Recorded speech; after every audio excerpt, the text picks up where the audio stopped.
The Lord of heaven, King of all the kings, we are here again, O God. We thank you so much, O God, again for this privilege that you've gathered us, even though it's online. But we claim, O God, na nandito ka, O Diyos, sa amin, O God. We claim that your presence is here with us wherever we are, O God.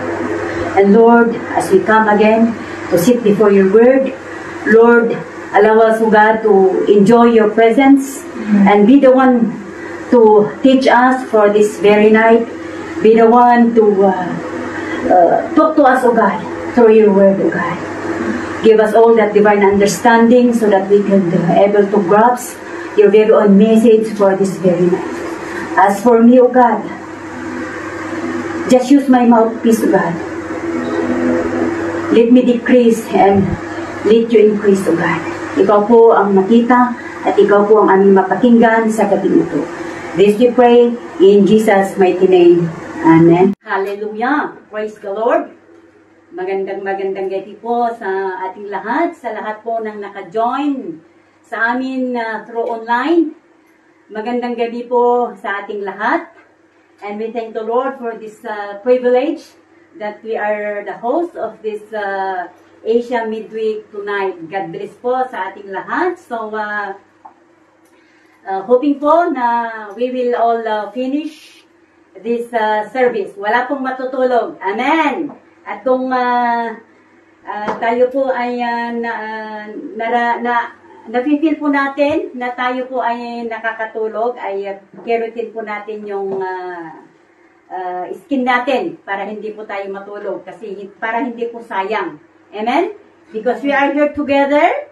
Yeah, we agreed together that we have this online service every Wednesday. Kaya join po tayong lahat. Amen? Amen. Praise the Lord. Okay, so kung meron po kayong Biblia dyan, ay basahin po natin sa libro po ni Lucas, chapter 16 po. In the book of Luke, in chapter 16.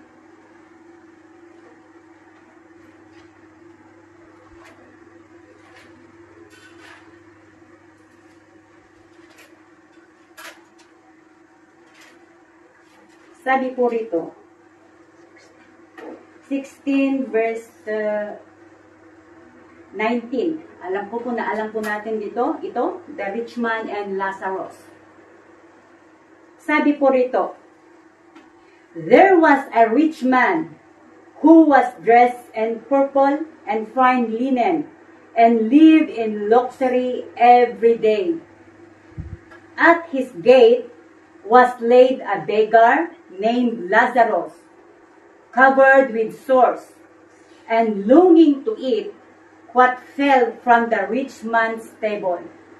Even the dogs came and licked his sores. The time came when the beggar died, and the angels carried him to Abraham's side. The rich man also died and was buried. In verse 23, in hell, where he was in torment, he looked up and saw Abraham far away, with Lazarus by his side.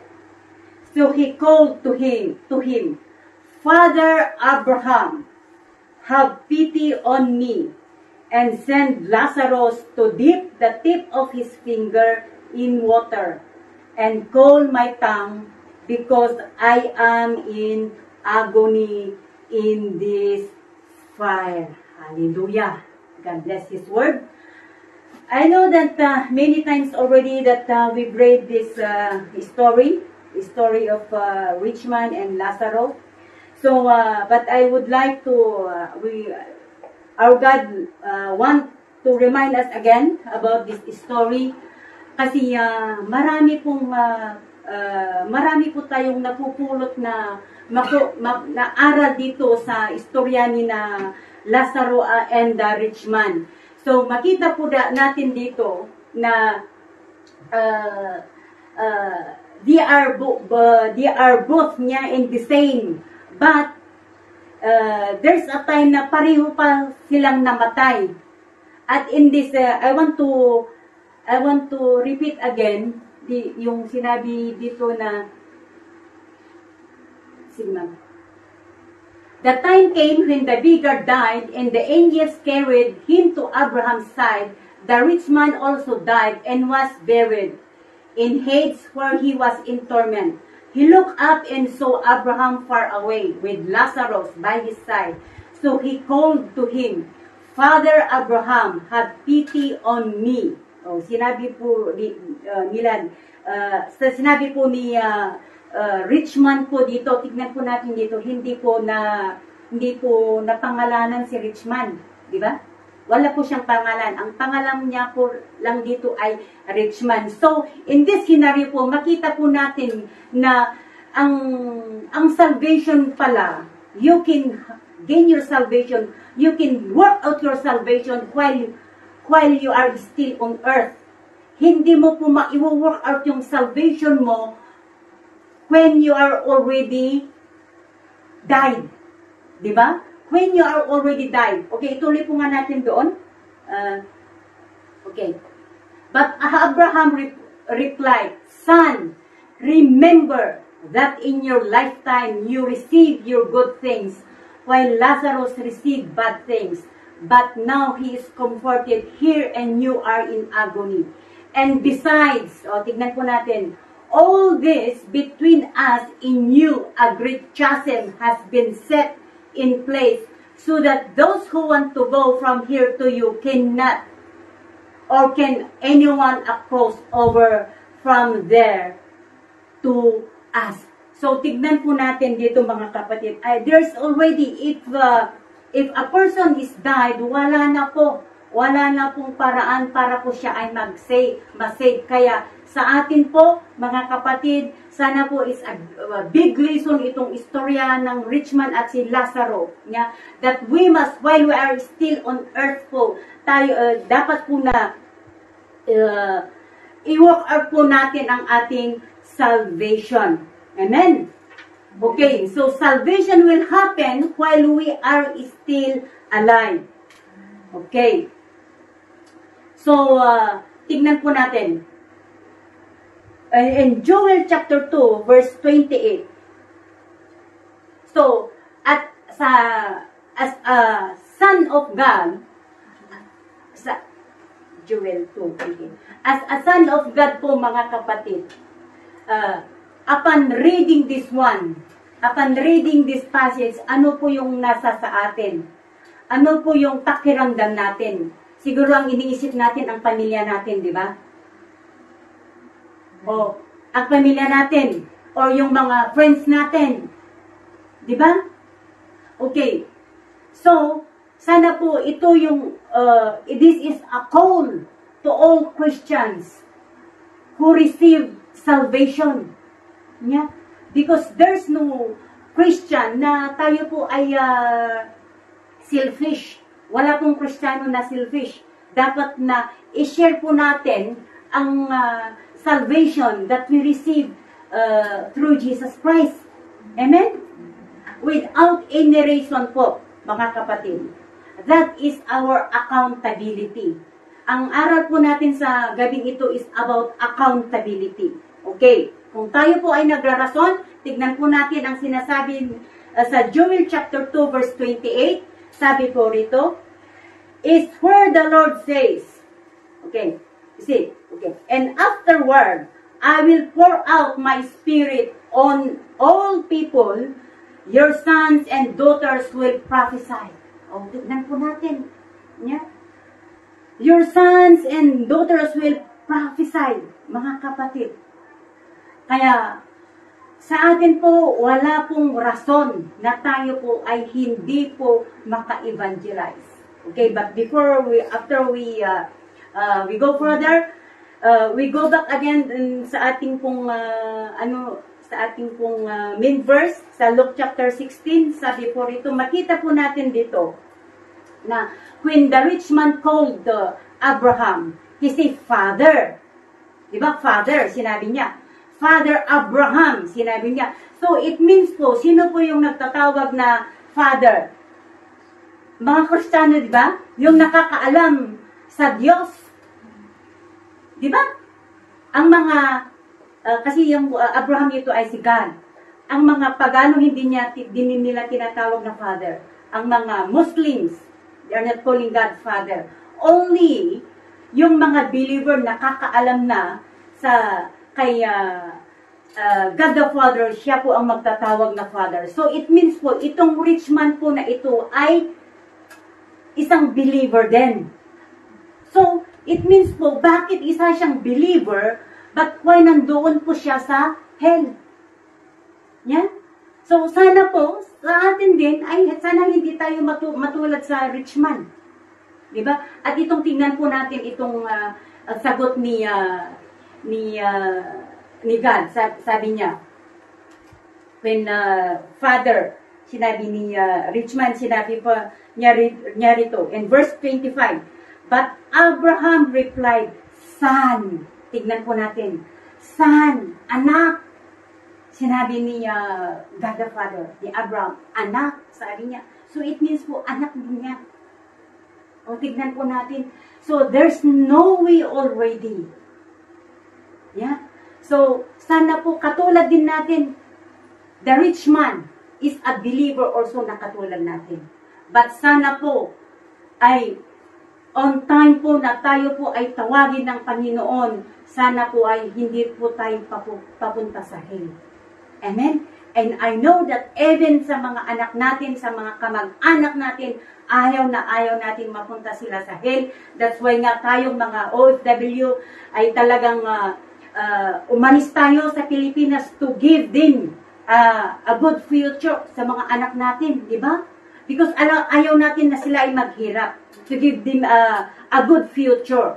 So how much more niya yung binibigyan natin, ang minimithi natin a good future to our son and daughter dito sa lupa, how much more? Ay ang buhay dito sa lupa ay it will come to pass.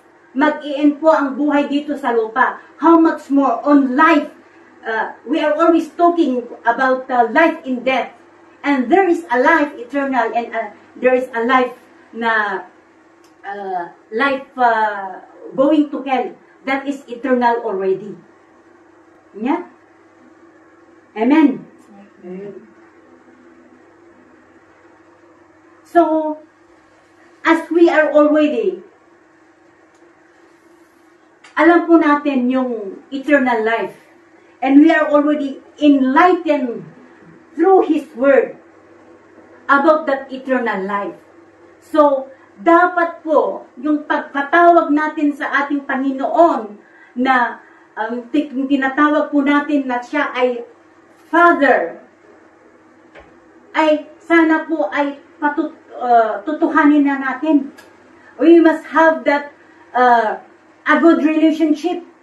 We must, if we call Abraham as a father, patutuhanin po natin that we must have to walk with God. Walk with God. Walk with intimacy. Yeah? Sinabi ko kanina, even the rich man, he knows God. Even the devil, they know God.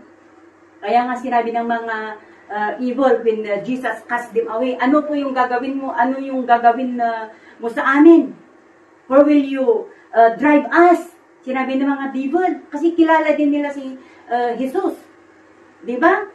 So for us, sana po, ay paigtingin po natin and we must desire to have, to know deeper ang ating Panginoong Diyos. And knowing Him, ay hindi ka masisave.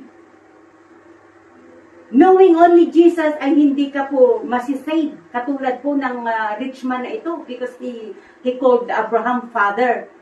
But as you know, you know God, we must walk with Him. We must have that relationship, intimacy. Masapol nga na irot, masapol nga dapat po na very tight po yung relationship natin sa ating Panginoong Diyos.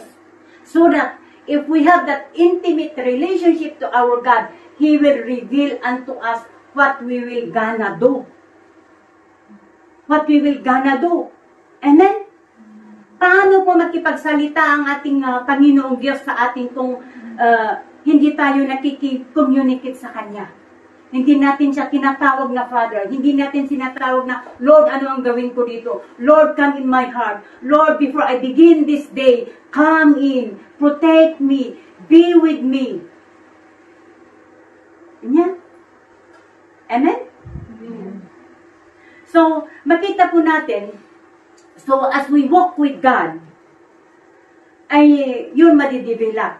Because when God created the universe, kung yung kinreate po ng ating Panginoon po ang mundo, if you go back to Genesis, in the book of Genesis, ay after He created man, and on the 6th day, that is on the 6th day, He rested on the 7th day. Diba? He rested on the 7th day. Because after He created man, ay sinabi niya, yes, if we go back and remind, i-review natin yung sinabi ni God the Father when He created mankind, ay go rule the earth. Sabi niya puro sa Genesis chapter, can we go there? 1 verse 27. So God created mankind in His own image, and the image of God He created them, male and female, He created them. And verse 28, God blessed them and said to them, be fruitful and increase in number, fill the earth and subdue it, rule. Tayo po, He give us the authority to rule the whole world. Kanya? To rule. He give us the authority. Kaya, He rested when, after He created the man on the 6th day, He rest on the 7th day to glorify what He had done. Yeah, that's why we are here, because on the Sabbath day, because even God, He rested on the Sabbath day. And God rested because sabi niya, meron na akong katulungan. Meron nang tumulong sa akin to fulfill, para matupad ang pangarap ko, matupad ang kung paano po yung plano ko sa mankind. Because we are the answer. We are His workmanship. Yeah? We are His workmanship. Remember po when the disciples asked Jesus, na sinabi po ng mga disipulo, Lord, teach us to pray. If you read in the New King James, sinabi po doon na as it is in heaven, as it, if you go back to Genesis and Luke, yeah, thy kingdom come, thy will be done as it is in heaven, so in earth. Oh, yun ang sinabi doon sa King James. Yeah. Thy kingdom come, thy will be done as it in heaven, so in earth. Kung paano po yung plano ng Panginoon sa langit, ay ganun din po dito sa earth. Tayo po ang katulungan ng Panginoon para i-fulfill po niya ang kanyang plano sa mundo, sa kanyang nilalang na kanyang pinakamamahal, because we are the apple of His eye. Tayo po ang pinakamahal ng Diyos, hindi yung mga animals. Yeah?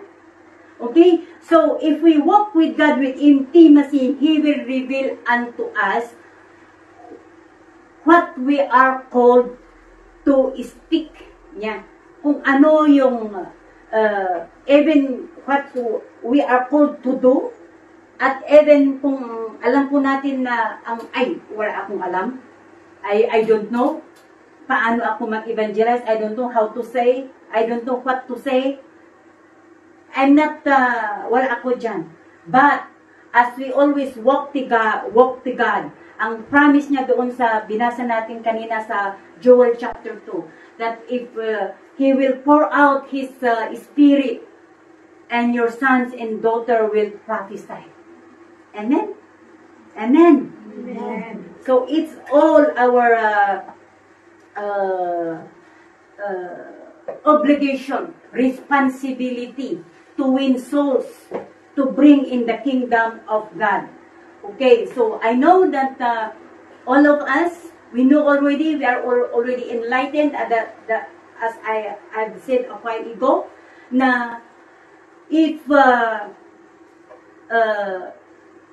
we always walk with God, we always pray to Him, we always honor Him through everything, even in worship, we are creating a new atmosphere. At doon po nagagalak ang Panginoon.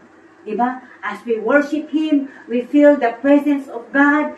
Either we can prophesy, we can hear God. Diba? Kung minsan, if during worship, we can hear God. Kanya? Kaya, i-desire po natin that every time that we will gather, i-desire po natin that makapasok po tayo sa presensya ng Panginoon. Because if there is the presence of God, there, ang Panginoon po ay mangungusap sa atin. Amen. Hallelujah. Okay. So,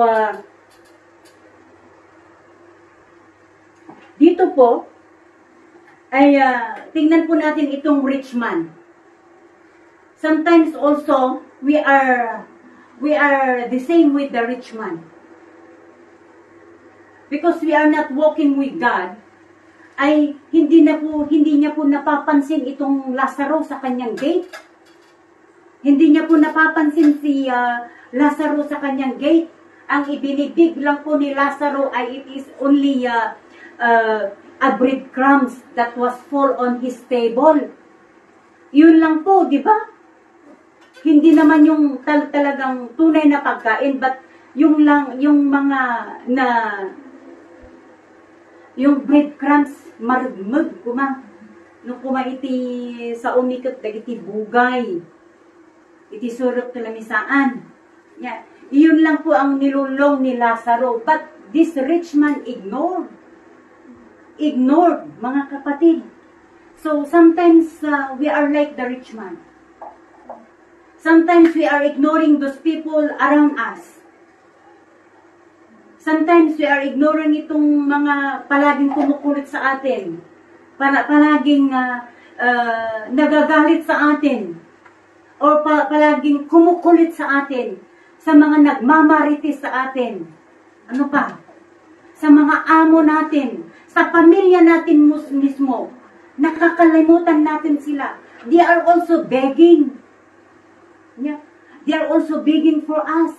God put them for us to be our accountable, to be our responsible to bring them in the kingdom of God. Hindi na po tayo lalayo. Katulad itong si rich man. Hindi niya nakita, even though, kasi si rich man, he is a rich man. Sometimes we are looking afar. Gusto natin yung tayo po ay nakikilala. Tumutulong tayo kung tayo po ay nakikilala. So, before God, Jesus told this parable, itong parable na ito, the rich man, before this, if we go to chapter 16 and verse 1 po, he told also the parable of the shrewd manager. Mga kapatid. Okay, basahin ko nga ito para maano natin. Jesus told his disciples, there was a rich man whose manager was accused of wasting his possessions. So he called him and asked him, what is this I hear about you? Yan, itong rich man na ito ay si God. What is this I hear about you? Give an account of your management, because you cannot be manager any longer. The manager said to himself, what shall I do now? My master is taking away my job. I am not strong enough to dig, and I'm ashamed to beg. I know what I'll do so that when I lose my job here people will come me into their houses. So, ito po yung, i-short po natin itong parable na ito. Itong assured manager na ito ay itong parang siyang kinalaga ng ni God the Father na maging amo, tagabantay sa mga alagad. Kaya ang sinabi niya, kasi alam na niya ay maaalis na siya. Maalis na siya sa kanyang trabaho. Kaya sabi niya, hindi na po ako malakas para magtrabaho. Niya? Kaya alam ko na ang gawin ko. Kaya when he told the other people, sinabi niya, magkano ba yung utang mo? Sabi niya, 1,000. Sabi niya, oh, okay, just pay me 500 and let go. And tinawag niya ulit yung isa. Kasi ginawa po niya ito para po sa kanyang pansariling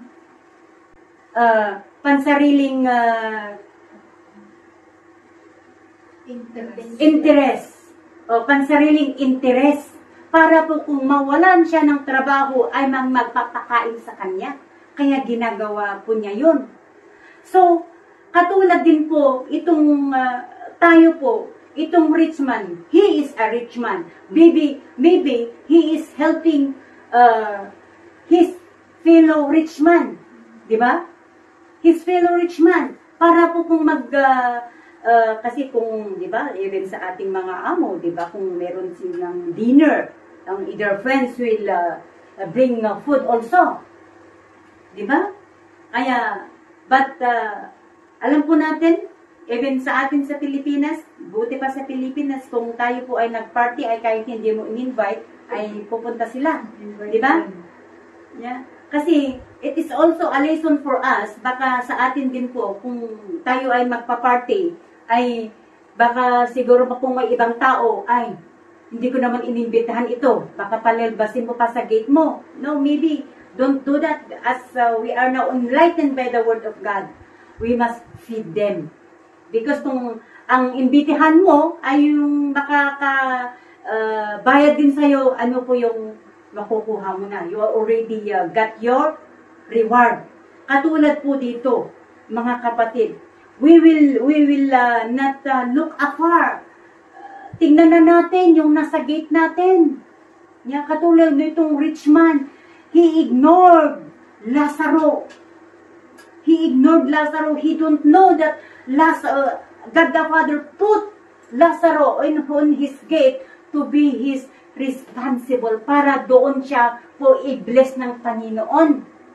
Itong rich man na ito, hindi niya po alam na si Lazaro po is connected on his obedience. Kaya sa atin, kung meron kang siguro, po si sister, palagi niya akong ginagalit. Palagi na akong minamaratis. Palagi niya akong kinukulit, kinukontra. Ay, you don't know pala, yan po yung responsibility mo. So, anong gawin natin? Pray! Amen? Pray! Hallelujah! So, yun po. Yeah? We must pray.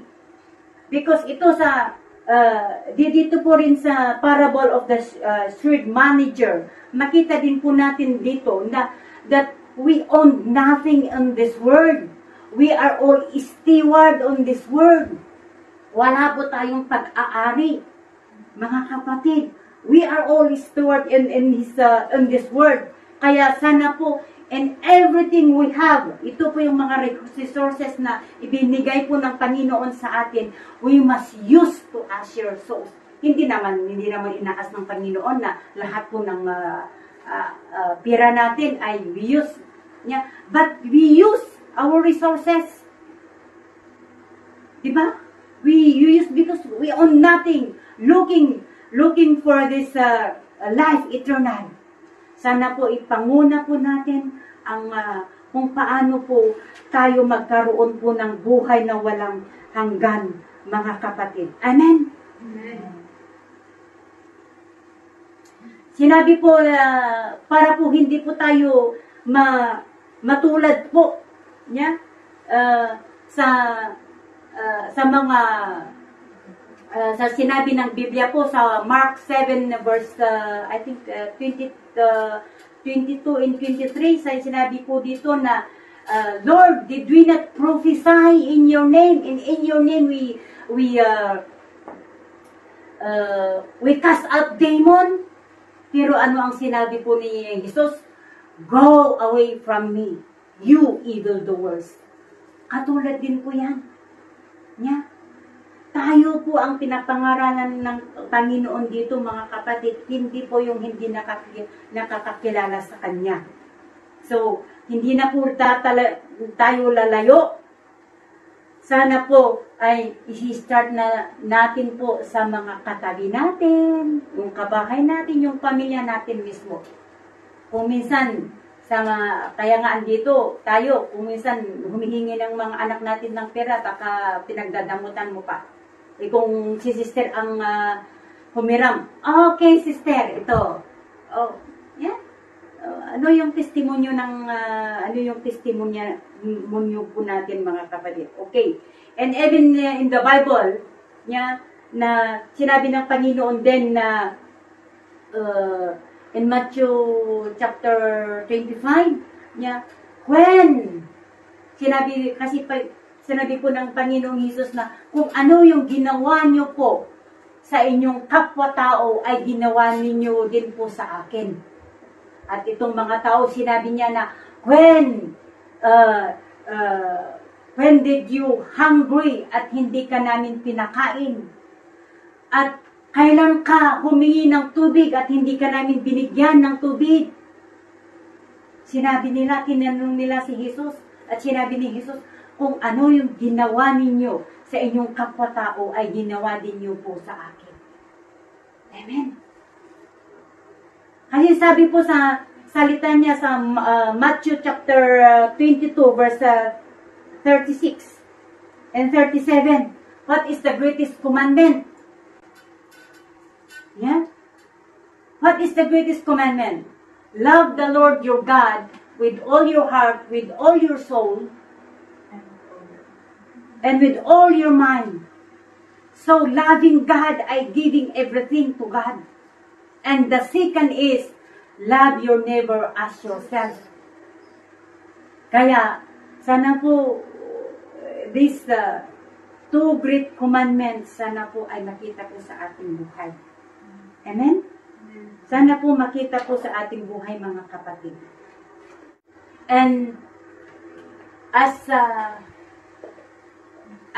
response po sa pag-ibig po ng ating Diyos sa atin, si Hesus Kristo, when He died on the cross po, ay hindi niya po binilang yung kasalanan po natin. Hindi niya po inisip po kung ano ang kanyang makukuha sa atin. But He died for us po to show His great love sa atin. Diba? Kung meron pong hinihingi niya po yung kabayaran, ay dapat po na hindi na siya po namatay. Hindi niya po, He did not bear everything ng mga pasakit sa kanya. But looking upon us, ay yung kanyang pagmamahal po ang umiran. Kaya He gave Himself unto us. Kaya katulad din po natin, kung tayo po ay magmahal, ay sana po ay magmahal po tayo, not looking for what we get. But kung tayo po ay magmahal, ay ibigay po natin because God loved us so much. We must also give the love that God gave unto us. Amen. So, in the Bible say, that alam po natin that it is God who is working. It is God who will help us to work our salvation. Mga kapatid. But alam ko na God will not work if there's no someone to plant and there's no someone to water.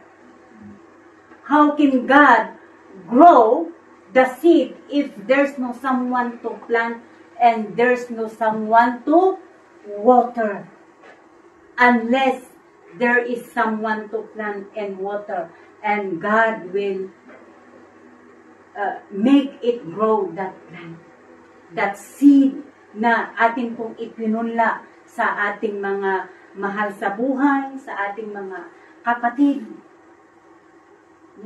All the people around us, even sa mga amo, di ba kung minsan, ay, itong among ito, ay, iwanan ko ito. Ay, hindi mo pala alam na that is your responsibility. Kaya kanya pinunta doon sa iyong amo. Yeah. Para ikaw po ang magpunla ng butil sa pamilyang iyon. Sabi po sa Jeremiah chapter 1 verse 5, sabi po rito, before I formed you in the womb, I knew you. Before you were born, I set you apart. I appointed you as a prophet to the nations. Hallelujah. So, yun po ang plano ng ating Panginoon sa atin. Tayo po ang mag-fulfill po. Tayo po ang kanyang katulungan to fill in the earth, mga kapatid. Because we are His family. We are God's family. Kaya po tayo po yung atin natin, yung pamilya natin, dapat iakay po natin sa pamilya ng Diyos. Amen. Amen. Because we are His sons and daughters. Hallelujah. Okay, that's all for tonight. Sana po ay meron po tayong napulot, and kung meron man tayong hindi naintindihan, ay si God na lang po ang magkumpleto, magpaliwanag. Amen? So, let's pray. Yes, Lord, we thank you again for your message for us tonight, reminding us for our responsible, O God, to bring souls in your kingdom, O God. Lord, help us, O God, on our walk, O Diyos, at hawakan mo kami para po hindi po kami mawalay sa iyong presensya. So that, Lord, as we are always in your presence, ay Lord, palagi ka naming mapapakinggan, O Diyos. Lord, ikaw po sana ang palaging makita sa aming buhay, O Diyos. Sana hindi po kami mawalay sa iyong paningin, O Diyos. For us to fulfill your plan and purpose on our life. This we pray in Jesus' mighty name.